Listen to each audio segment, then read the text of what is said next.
organizing this session too. Yeah, I'm going to share my interest in land snails to some extent, but also in general about your why limestone rocks. So that's why I'm here. I want to present to you, like, bring you on the journey across Malaysia's limestone hills to hopefully convince you that limestone hills are awesome and are worth protecting as well. So yeah, thanks for coming in to join us on this Friday evening. So let's start. Yeah, so, oops. So Rimba, as said, is an organization that we worked with different decision makers from all over Malaysia to find solutions to conservation problems so that we can find ways to solve conservation issues. And one of those projects that we've been working on is Project Limestone. So in Project Limestone, we focus a lot on conservation research on limestone hills and the species that lives on them. But also we engage with the different stakeholders that lives on that works on limestone hills so that we can find solutions to those issues on limestone hills.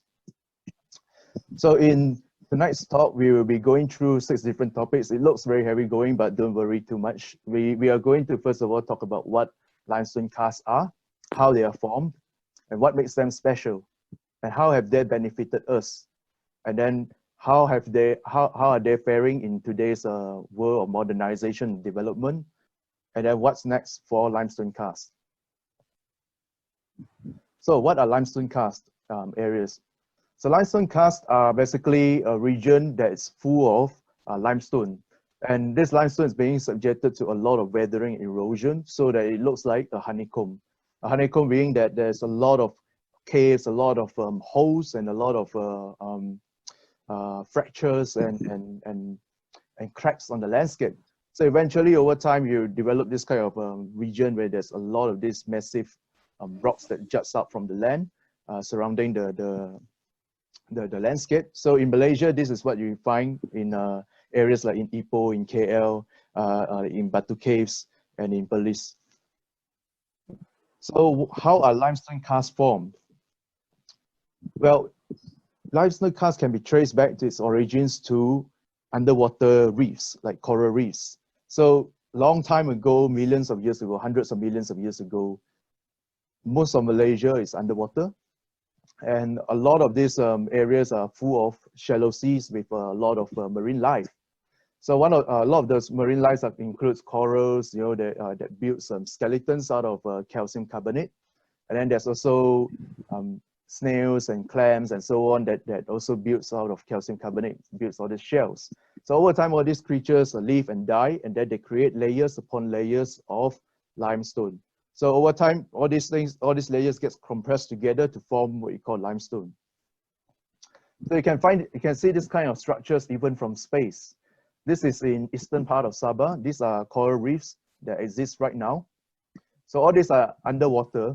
They are living corals on top of a thick layer of limestone from dead corals and other marine organisms. Now they don't stay underwater forever.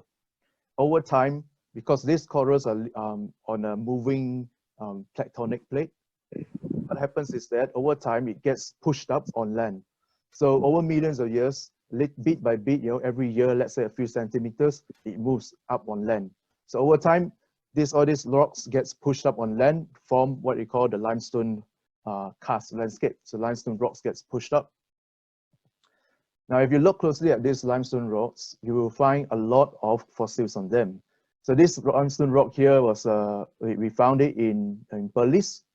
And you can see that there's a small, tiny creature that's in the middle there. That's actually a relative of a sea star. And this rock is aged all the way, 480 million years old. So it's very old. And over in Langkawi, the same kind of rock, you'll find some snails that are stuck in the rock. And these snails are very old as well. It's 400 over million years old. So limestone basically are just made out of all these marine organisms. So over time, when they get pushed up on land, what happens is that they get subjected to a lot of weathering and erosion from the sunlight, from rain and so on. So sun will definitely heat up these rocks, and then they will break and they'll crack, and then they'll have a lot of fissures in the rocks. And then when the rains comes in, In tropical areas, we have a lot of rains. So rains comes in, and then it will start to fall onto all these rocks, and then it will seep into the cracks. The thing is that rainwater, it has calcium carbonate. I mean, it has this, it is slightly acidic because it has this carbon dioxide in that dissolved into the water. So what happens is that this slightly acidic water slowly seeps into the rocks and then slowly dissolve the calcium in it. If you want to give it a demonstration, just take a piece of limestone and then drop it in vinegar, and then you can see this kind of water, bubbles coming up from it. So that's the process of the limestone rock dissolving into the acid. Of course, rainwater is not as effective as that, but then over millions of years, this kind of process will speed up over millions of years, and then this is what happens with the limestone landscape. So as water flows between the limestone rocks as well, it will carve out all these different shapes and sizes of the limestone out of the landscape. And then eventually this water flows through so much that some of these rocks creates passageways. So that's why you find caves in limestone hills. And when you're walking in a cave, you notice that, you know, sometimes they're dry, but there's no river left. But just remember that long ago, long time ago, there is a river that flows through this entire landscape, this caves. If you look closely on the roof of the cave as well, you see this kind of structures that stuck to the roof. These are called stalactites, and you look closely, there are a lot of water dripping out of it sometimes. So this water, where do they come from? They are basically the same kind of rainwater that I talked about earlier on. So rainwater that fall onto the top of the hill slowly seeps through the cracks. Then eventually we reach the bottom where it kind of drops out from the top of the roof of the cave. So as it drops out, it slowly deposits layers upon layers of this dissolved calcium. And then eventually over time, drip by drip, this calcium builds up, and then it becomes this long piece of calcium carbonate that juts up from the cave. And over millions of years, what happens is that all this long piece gets joined together, and then you find all these massive stalactites that's on the top of the caves that you probably will see if you visit Batu Caves and other caves around Malaysia. Now, right at the bottom of this sort of structures, at the bottom of the cave there, on the cave floor, you'll find similar structures, but it's upside down. How do these structures form? These are stalagmites. So how do these structures form? Well, basically, it's just the water that drops down from the top to the surface of the cave floor. So over time, this water accumulates there, and then layers upon layers of these same calcium carbonates gets deposited. So over time, it just builds taller and taller and taller until it becomes like a layer cake. And these are just rock. These are actually rock. So you see all kinds of shapes and sizes of stalactites and stalagmites in caves, and each of them are unique in their own way. They are uniquely formed, just like any snowflakes, if you look closely. So the other thing is that the water that flows out of the caves too will also contain a lot of this calcium carbonate. So what happens is that as the river flows out of the cave, it deposits more and more layers of these too, creating this kind of fantastic looking landscapes. This is a river in Perlis that's just filled up with calcium carbonate, and then you can just see like it looks like a frozen waterfall kind of effect to it. But these are all just rocks. So yeah, landscapes of made out of limestone karsts are quite unique in its own way. That kind of like the rocks has all kinds of different shapes and sizes and all kinds of different formations to it. And in caves also, sometimes you see sunlight streaming down from the top of the cave. And this is a result of the when the cave is being formed, as it grows bigger and bigger, the space of the cave. What happens is that at the top of the rocks on top of the cave could not be supported anymore, so it eventually just falls down into the cave. So that's why you have this kind of what you call the skylight. You know, from the top of the cave, the sun comes down, and you can bring in all kinds of plants, and other animals and creatures will move into the cave to live in the cave. So you see, limestone has a very complex kind of landscape. And over millions of years, as all these processes are happening with the help of water and sun, what happens is that all these rocks gets separated from each other, becomes like islands in the landscape. And because they are all separated from each other and they look like islands, a lot of these creatures that live on the rocks itself, with the plants and animals, they also got separated. And this is why we're going to now talk about what plants and animals actually live on these limestone karsts and what makes them special. So some of the noticeable plants that you can find on the cliff surface are these ones here. This is a silver leaf parabola. You can find this sort of plant in Perak, in Batu Caves, and other places. So on the surface of limestone rocks, of course, with the sunlight that's shining on it nonstop every day, and then with the rains that comes in, so it's a very extreme environment. Not all plants can survive on these limestone landscapes. So only a few plants started to colonize it initially, and then over time, these plants evolved and adapt to live on this kind of landscapes. So these are one of those plants that you'll find. They're very, very tough plants. And then further down from the top of the hill, in between all these rocks, you have these deep valleys. That's just so luxuriant. There's so many different plants living here. The reason why it's so luxurious is that here in this valley, there are a lot of the rainwater that flows down from the rocks will get trapped in these valleys. So this rainwater gets mixed up with all the leaves and the plants, and then eventually it creates this rich soil environment where you have all kinds of different plants that survive cannot survive in the outside of limestone hills, manage to survive in this area. So it becomes like a refuge. And if you look closely in just one section of this valley, you see like rocks that's just draped with all kinds of plants. And on the surface, there are a lot of mosses as well. It's all green and red and cool. And also sometimes you see ferns dripping down from the top of the rocks. And then there are also very colorful flowers as well. All of these plants, each of these plants have their own unique shapes and flowers. So this is called a balsam. This is a species that's found only on limestone hills in west coast of Peninsular Malaysia. And then there's also a lot of begonias. So begonias are one of those plants that are very popular in gardens among gardeners. But in Peninsular Malaysia, there are actually a lot of species, and quite a number of them are found on limestone hills as well. And then there's this very weird looking plant. Oh, this plant is called a single leaf plant. It's monophylla. Why is it single leaf? Well, basically it just has a stem and then a leaf, and that's it, with some flowers. There's no other leaves around it. So this plant is quite unique. It's only found on limestone hills. And every hill has their own, sometimes only a few hills has this species, and then other hills have some other species. So you see all these diverse, group of plants all live together. They have a lot of different creatures that have evolved to live in this limestone hill. Now, it's not just plants that evolved to live on limestone hills. There are plenty of animals as well. And one of them are the limestone land snails. This is why I got interested in land snails. So land snails are extremely diverse on limestone hills.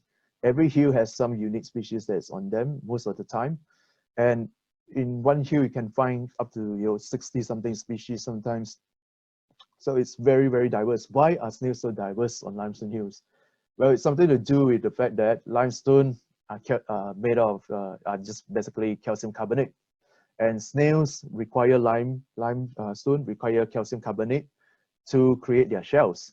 So limestone hills are perfect environments for snails to survive in. And because they can survive in for so long, they can thrive in it, they evolve into all kinds of different shapes and sizes. For example, this selection of snails that we found in Kinta Valley around Ipoh, in just 12 limestone hills there. So just in 12 limestone hills, we found 122 species of land snails. So it's an extraordinary number of species, in a small area. And each of these hills have some unique shapes to it, unique sizes to it. And each of these snails actually has a story behind it with all the, how do they evolve and why do they end up becoming the shape they are.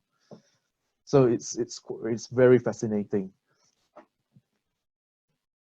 And one of the ones that stand up to me, in fact, this is the one that got me interested in researching limestone hills in the first place, is this snail here. So this is Vitania verbicula, named after a mentor of mine, and also Ruben's, who worked on limestone hill conservation, Dr. Tony Witten. So this snail here is very unique. Most of the snails that we see are all twisting in one direction downwards. This snail here twists in 4 different directions. It twists to the left, twists to the right, twists downwards, twists other ways. So the way it twists so unusually, it shocked scientists around the world. In fact, this became the top 10 most interesting species discovered in 2009. So yeah, this snail is actually found in Ipoh. It's in Gunung Rapat. So even in a hill like this, you're surrounded by cities, there are new discoveries to be found, on these hills. And every hill has some new species and some unique species on it.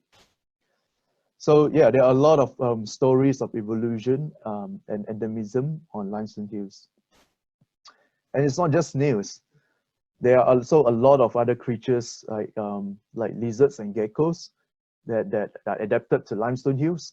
So geckos lay their eggs in cracks in between the rocks, and then they get hatched out straight away. So they can live their entire lives on limestone hills, some of these species. So eventually, over time, they evolve into new ones. So every hill also has some interesting species on it. Same story goes with all kinds of insects and millipedes that have their own roles in the ecosystem of a limestone area. And you see this whole ecosystem of animals and plants all combined together, they form a very thriving ecosystem on limestone hills. And all of them are quite unique in their own way. So this is what we call the limestone forest ecosystem. Now, this is just the surface of limestone hills. How about underneath it? What's below ground? So what makes limestone caves special? Well, first of all are the cave formations, like how we talked about earlier on. So every cave has their own unique cave formations of stalactites and stalagmites and all kinds of structures that are created by the action of dripping water and flowing water. So over millions of years, all these unique structures gets created, and it's one of a kind. And every cave have their own unique scenery. But it's not just the geological structures that are interesting. They're living among all these rocks are a bunch of cave-adapted organisms. Because at the top of the roof, you will find swiftlets that build their nests with their saliva. So this saliva will dry up and become whitish looking. So that's the bird nest that's popular among some traditional medicine. And then the swiftlets will basically nest in the cave at night and fly out in the day to look for food, look for insects and so on, and then flies back into the cave at night. And in contrast, the bats, like switching of guards, guarding duty in the cave, the bats will fly off in the evening and fly around outside the cave to look for food at night, and then comes back out in the early morning before the sun rises into the cave. So they come back into the cave and stay there. So there are 2 types of bats that likes to live in caves. One are the insectivorous bats. Those are the ones that likes to eat insects. And then the other ones are called the fruit and nectar bats. So those are the ones that likes to pollinate flowers and also eat fruits. Now all these bats comes back to nest in the cave, to roost in the cave. And then what happens is that they will, of course, defecate, so they will poop. What happens is that when they poop, all their excrement will drop down to the bottom of the cave. So that's why you see when you visit a cave, the first thing that you will notice when you visit a cave is the smell. especially if there's an active bat roost. So the smell can be very powerful in terms of like strong urine kind of smell. It's sometimes a bit unpleasant for some people, but it's a new experience. So yes, underneath this roost, there are a bunch of a big pile of all this bat excrement, and it's not just excrement. The thing here is that although it looks uninviting for humans, it's actually very popular among all kinds of organisms. If you look closely, you will find cockroaches that feed on the bat poop, and then there are also these crickets, cave crickets that also feeds on bat poop. Now, the interesting thing with this kind of cave creatures is that because they have lived in the cave for a long time, some of them have become blind or are not reliant on the eyesight to look for food or avoid all kinds of different predators. So you see this particular cricket here has long antenna. And this antenna is basically used to detect movement around it. So if you approach this sort of crickets when you're in a cave, they'll basically hop off before you even reach them, because they can sense you're coming towards them. So a lot of these cave creatures evolved to become adapted and become sensitive to the environment without eyesight. They just rely on other senses to survive. And here's another well-adapted cave species. This is a trapdoor spider. Now, this trapdoor spider lives in a burrow, so in between the rocks. And it creates this kind of a web-like structure of long tendrils of silk radiating out of its burrow, and then covers itself in the burrow. What happens is that when this cricket walks by and it trips one of these silk threads, it will basically trigger the spider on alert, and the spider will run out of the burrow, grab the cricket, and then goes back into the burrow and feed on it. And that's it. That's basically the life of this spider. So, but the unique thing with this sort of spider is that it has fossil records all the way back to the Jurassic era. So this is very old. This has a very old lineage of spiders. And if you find a pool of water in a cave, maybe from the dripping stalactites up above, if you look closely, sometimes you'll find creatures swimming in it and living in it. Again, these are also very adapted, cave adapted creatures. They are very unique to caves. So for example, you find cave crabs that just rely on whatever organic matter that flows their way to eat on them, because cave environments, you cannot be picky, so you have to just feed on what you can find. So this crab will basically wait for a dead organism to flow by, maybe a cockroach, and they will just grab it and eat it. And there are also a lot of these very tiny shrimp-like creatures called isopods. Now these are also very unique. Now, we can find it here in Malaysia. We can also find it in Europe and somewhere else. This means that these creatures and also in the fossil record. So it means that over long periods of time, they have become separated from other populations. They become unique to its own self and isolated in this particular cave. So this is how caves are. Like they trap all kinds of these kind of creatures, in this area, and then over time evolve into unique species. And it's not just living creatures that are in the caves. There are also all kinds of dead creatures that have been preserved by the caves. So if you dig through the cave, at the bottom of the cave, dig through all this guano, you might come across animal bones and other remains. So for example, you might recognize this scene here. This is Batu Caves in KL, Selangor, and it's Selangor. So this one day, there were a group of researchers that went to one of the caves, and they were looking around and they saw this teeth stuck to the cave, the bottom of the cave. So they got this teeth out, and then they look at, compare this teeth to other teeth that's found around Southeast Asia. And they realized that this teeth is very unique. It's something that's not found in Peninsular Malaysia before. It's actually an orangutan.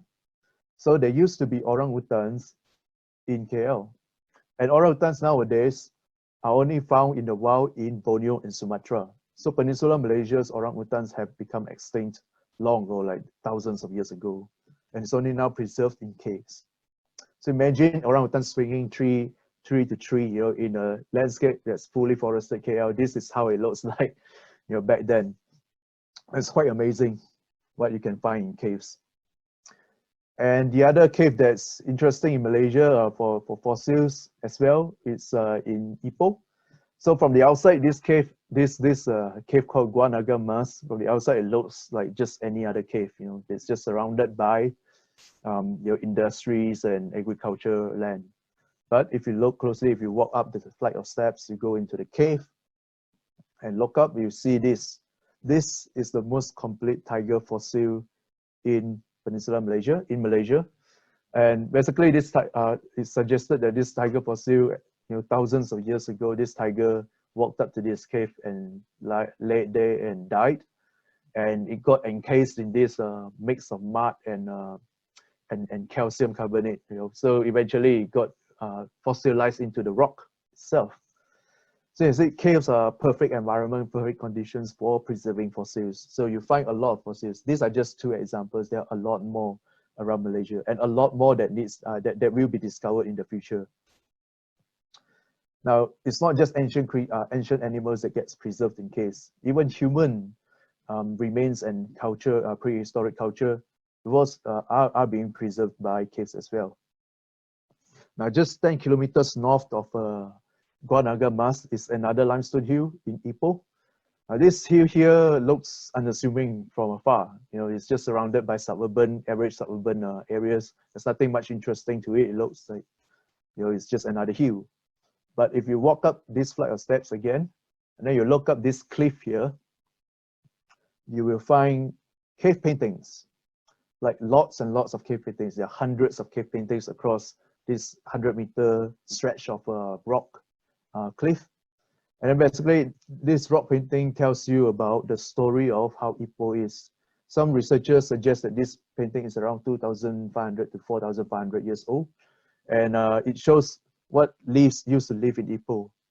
So there are serals, there are deer, there are all kinds of wild animals that used to roam the plains of Ipoh.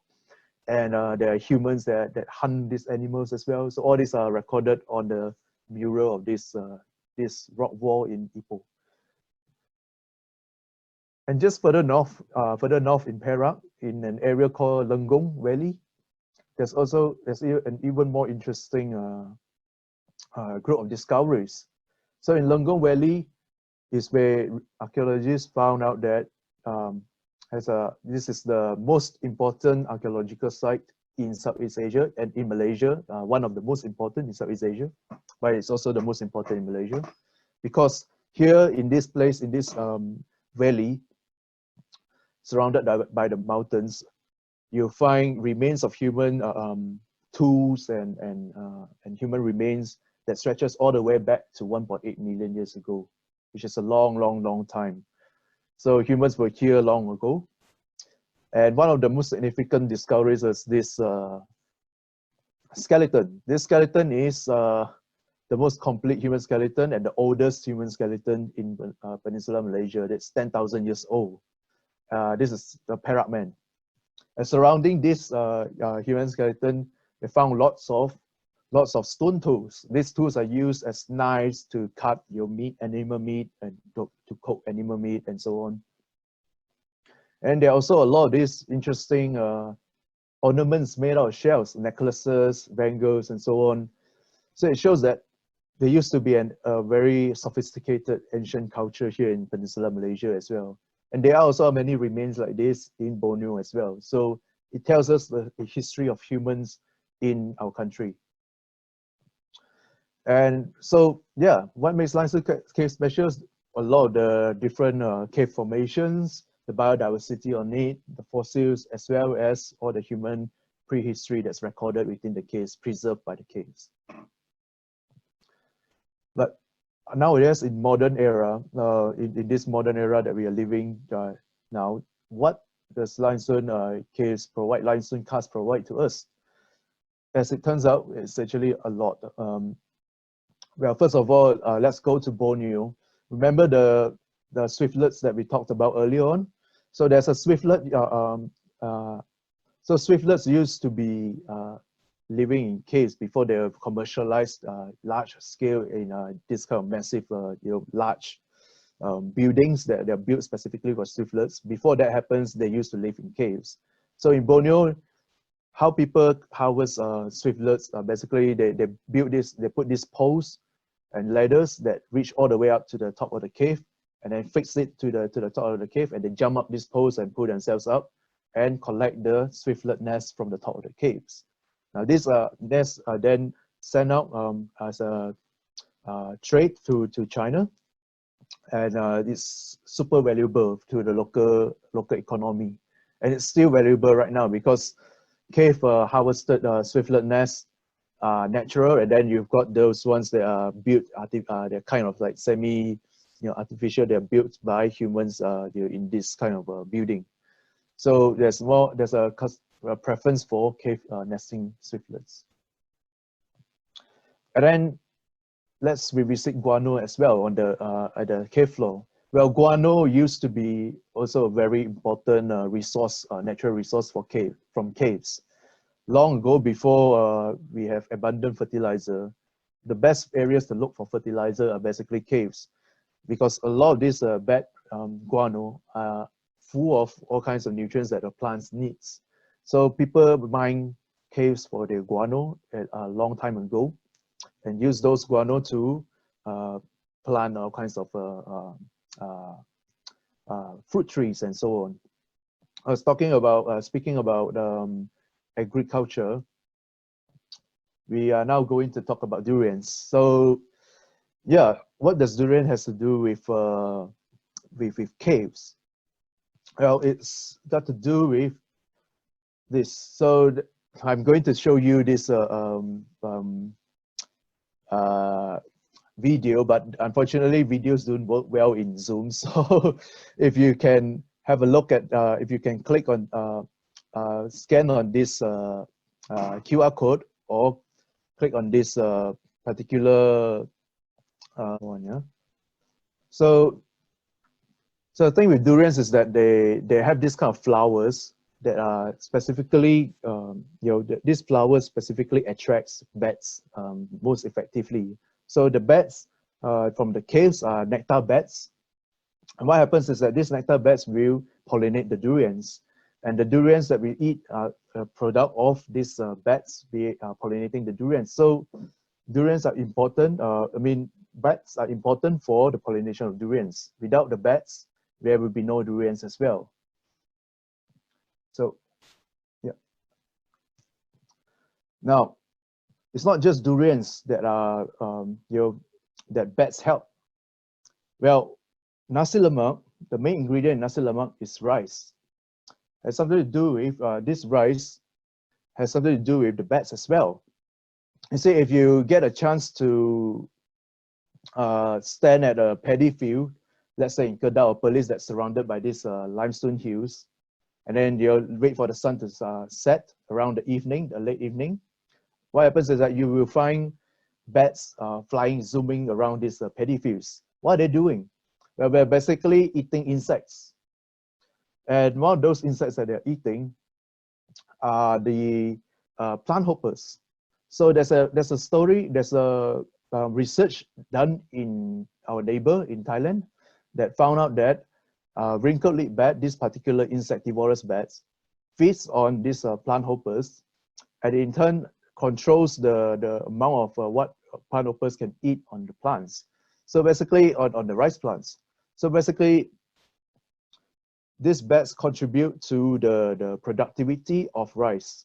So in Thailand itself, they can save up to 1.2 million US dollars per year of rice yields just because of this process of the bats eating the pests of the rice plants. So, and also it can save like about 26,000. It can provide 26,000 people with rice. Just by the process of these bats eating the rice crop pest. So bats play an important role as well for rice crops. Now, limestone caves are also culturally important. Well, it's important to a lot of Buddhists and Hindus because caves provide a good environment to meditate in. It's quiet, it's peaceful. And that's why you have a lot of cave temples around Southeast Asia. And Malaysia in KL, the famous one would be definitely Batu Caves. And there are also a lot more caves around the whole Malaysia. Like in Ipoh, there are a lot of cave temples. Like in this is a Perak cave temple. So a lot of these cave temples are also hundreds of years old. So they have a long history and a lot of cultural heritage that's attached to it. Now, limestone hills are not just attractive for cultural purposes. They are also an income generator for our country's tourism economy. One of the main areas of tourism areas in eastern part of Malaysia, in Sarawak, is Mulu. Mulu is world famous. It's in fact has been gazetted as a national park, and it's been declared a UNESCO World Heritage Area. Well, why is this so? Well, the same processes that make limestone hills and make Mulu one of the most well-recognized limestone karsts in the world. Because here in Mulu is home to some of the largest caves in the world. For example, like the Sarawak Chamber, which can actually accommodate up to eight different jumbo jets in it. And then there are also the longest cave, one of the longest cave in the world, like the Deer Cave, that's around 4.1 kilometers long. So there are a lot of these caves that are created through all this erosion that it's become like massive in Mulu, and it has attracted so many tourists to that location. Over here in Peninsular Malaysia, we have Langkawi, and Langkawi was also declared as a UNESCO park, and this is a UNESCO Global Geopark for its values in terms of like this unique geology. For example, one of the uniqueness of this is that these limestone rocks here in Langkawi are the oldest limestone in Malaysia. This is around 480 million years old. So tourists love to come here. If you get a chance, yeah, this is one of the places that I highly recommend going. So here in this area, like in 2017, up to 3.7 million people actually visited this island. So limestone karsts actually attract a lot of people. And in Ipoh, if you get a chance, there's this area called Lost World of Tambun, or the Tambun Hot Springs area. So again, it's all these attractions are built around limestone karsts in Ipoh. And in Tambun itself, it attracted up to 1 million people. So yeah, there's a lot of different attractions on limestone hills, and it generates so many tourism dollars that's important for our economy as well. So limestone karsts benefited us in many ways that sometimes we might not expect it to be. So they provides us all kinds of natural resources like swiftlet nests and guano fertilizer for agriculture. And then it also provides ecosystem services like durian pollination by bats, and then rice pest control by bats, on rice pest control by bats.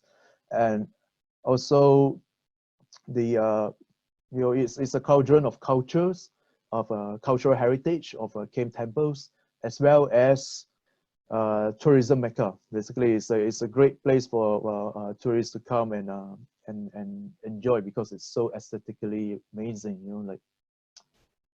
So, but how are limestone karsts faring today here in Malaysia? Well, the good news is that there are some limestone karsts that are protected in Malaysia. So these are in Taman Negara, in Kelantan, Terengganu, Pahang. There are some that's in Perlis, in Kedah, in Perlis and Selangor under state park rules.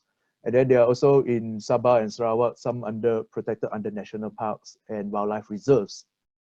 So this is good. This is this is commendable. The thing here is that these limestone hills that are protected are just a small fraction of the limestone hills in Malaysia. A lot of these limestone hills outside of parks are not protected in anything, under any laws. So that's why you see scenes like this outside of national parks, like agriculture just clearing up all the land around limestone hills, leaving limestone hills the only areas left with forest. Limestone hills have become more and more important in that sense. They are like the last bastions of biodiversity in some of these areas. Now, it's not just agriculture, large-scale agriculture that's causing an issue here in limestone karst. When we build our houses around limestone hills and our villages around limestone hills, some people are bound to clear the land further up the hill as well. Now, if they clear this land, that means there'll be less limestone habitats for plants, unique plants and animals to survive on. So what happens is that this lands will be cleared, and then eventually they realize that because some of these areas, the soil is so thin that it's not suitable for planting any vegetables or fruit trees. So they end up, people who clear these lands end up abandoning them. So at the end of the day, these abandoned lands could not be recolonized by all these other wildlife from the limestone hills because they've been completely changed. So it's a lose-lose situation for both humans and wildlife. And then in suburban areas with limestone hills that are surrounded by cities and villages, sometimes you see people who just pile up some garbage at the corner of the limestone hill and start burning them. And then if it's a very dry period of time, sometimes these limestone hills will just catch fire and just burn through. And this is bad. This is this can wipe off a lot of creatures that are sensitive to that needs wet environments to survive. And yeah, and also, if you've got limestone caves, they are pristine. If someone decided to develop this into a cave temple and so on, and without actually checking whether they are species that are unique to them or there's some other values that are important that should be preserved, then you're bound to see some species will go extinct as a process of all this development in caves. But of course, the most obvious of all, as people who have gone past, have gone up and down this North-South Highway, when you go past Ipoh, you will definitely notice limestone quarries. So this is the most obvious effect on limestone hills that humans have on limestone hills. Now, limestone quarries, like it or not, unfortunately, limestone quarries will be here to stay for the time being because limestone is a necessity. It's a necessary resource at this point in time. Why so? Well, most of our cities in Malaysia are built out of concrete and steel. So concrete are sourced from limestone, from cement. So we can't dissociate ourselves from the use of cement at this point in time, unfortunately. But we have to find ways to solve this issue anyways. So limestone hills, when they are quarried, they lose a lot of biodiversity on them, including caves. So when caves gets destroyed, the bats that are living in caves are gone as well. So that means there will be less yields for rice, and then there will be less yields for durians. So it will affect our agriculture industry. There's also another intangible loss that will happen when you completely quarry a limestone hill. This is a hill in Kuantan. It's called Bukit Pancing, where it used to be called Bukit Pancing. Now the hill is completely gone. It was completely quarried in 2007. And indeed, on this hill lies this species. This species is endemic to this hill. It was found only on this hill and nowhere else in the world. So now this species is completely extinct. It's the first extinct species in Malaysia.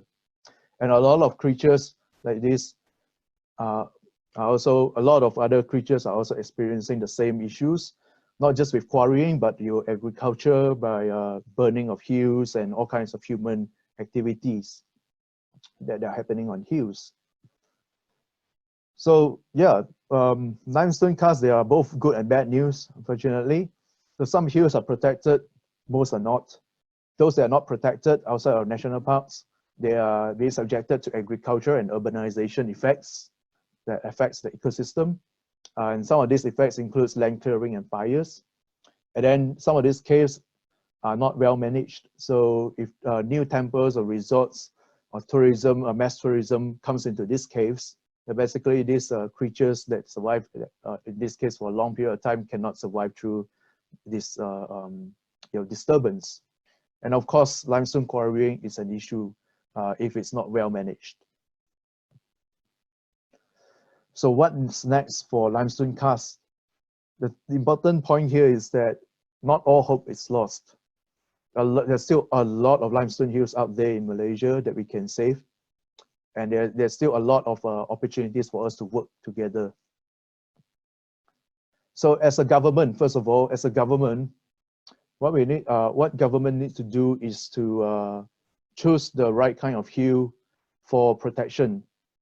So what we did is that in Rimba is that we advocate that hills should be protected because they have high conservation values like ecosystem services and endemic species on them. Now, in order to do that, we have to first of all find out how many limestone karsts there are across Malaysia, right? So in order to find out how many limestone hills there are across Malaysia, we have to first of all look through the maps. So we go through hundreds and hundreds of maps and publications and so on, and then we gather everything under one roof, under one into one. So what happened is that in 2016 we finally mapped all the limestone hills that are in Peninsular Malaysia. So that amounts up to 445 based on all the previous records. Now it's good to have all this information in hand now, but the thing here is that these hills are not verified on the ground. Why is it so important to be verified? Well, if we want to protect the limestone hills and the creatures that live on them and the values for these hills, we have to first of all have a very accurate map. Without an accurate map, we do not know whether these hills that are being zoned for protection are actually on the map, on the real world or not, in the real world or not. So what we did is that we go up to the field between 2018 and 2019. We flew drones, we took our GPS, we marked down all these locations of all these 400 over, and then we also discovered more than that, more than that, a lot of new hills as well.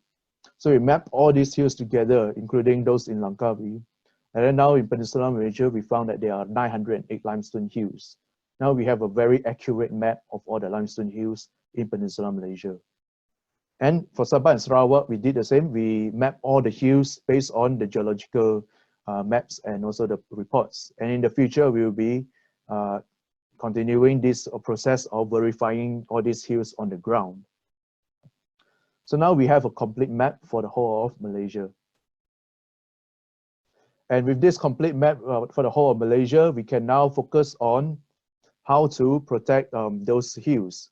So we can narrow down the focus by, say, looking at which hills has the highest conservation value and which hills has endemic species and which hills has less values. So together with all this, we can prioritize which hills should be protected, which hill can be actually used for other development purposes, including quarrying. So governments using this sort of process will make speed up, it will be easier for all of us to focus on the hills that are most in need of conservation attention so that we can focus our efforts to protect them. Now, all this information that we feed into a system like that for a national map has to be fed with actual data. So collecting data outside, collecting all this information about the biodiversity on limestone hills are very important step. In Perak, we did that in Perak. So we surveyed 12 hills, and out of these 12 hills, we find 4 hills stand out as of highest significance because these 4 hills has a lot of species that are found only on that hill and not in none other hills that are surveyed. So they are endemic to them. So based on that, we can focus our priority to engage with the right kind of stakeholders on those 2 hills, and then find solutions to how to protect this snail species. Now, this is only for snail species. This kind of project needs to be done for all other species as well, all other kind of biodiversity. And it's not just biodiversity, all kinds of other values, whether it's cultural, archaeological, or fossils, and so on. Now, what can we do for limestone karst on the, as an average person, like you and me? First of all, if you get a chance, now that MCO is, loosening up, maybe take a chance to go out to the nearest caves, or find time to explore some of these caves. Some of these caves have been created for tourism purposes. So if you get a chance to visit them, it will be nice. And when you are there, talk to the people who lives and works and interacts with these limestone hills. You will discover a lot of stories about how limestone hills are linked to us and our daily lives. And you get a better appreciation of how limestone hills, why limestone hills needs to be protected. But also at the same time, when you're out there, keep an eye out for people who do not practice good, tourism operations. That some of these operators might actually encourage people to break crystals and stalactites and stalagmites. So if you find that sort of thing, you'll have a chat with them, or talk to them, or report to the relevant authorities, because cave tourism and limestone karst tourism requires us to work together towards making sure that this can be sustainable in the long term. There are also a lot of groups out there now in Malaysia, and it's growing as a community. A lot of people are concerned about limestone hills now in their own small groups. So it's good to go out there and join these groups, because first of all, you get a chance to join them and go out and explore all these caves and limestone hills and get to learn more about them. But also, it's a good platform for people, the rakyat, to actually engage, use these platforms to engage with the government, with other stakeholders, and then find solutions to protect these hills.